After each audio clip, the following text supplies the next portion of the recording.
At Arches National Park in southern Utah, National Parks traveler Mikah Meyer could see firsthand why it's one of the most visited sites in the state. Even outside of the park and all around Utah, there are these arches that just naturally form from the rock eroding.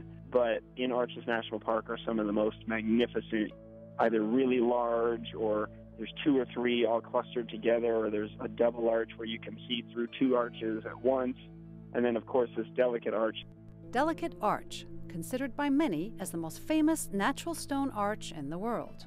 One of the most famous because it's essentially on its own on top of a hill with a giant vista and mountains behind it. And visitors one by one take their time running or walking into the arch to take their picture, or waiting over here to take the photo. After his visit to Arches, Mikah took a boat tour. I'm on the Colorado River, halfway between Arches National Park and Canyonlands National Park. It gives you a perspective of this land, which many people describe as Mars with water, because it's just so arid and so red and orange looking.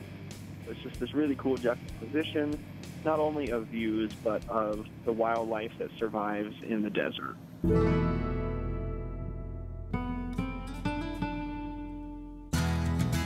At Canyonlands, he explored the massive park with its three distinct districts.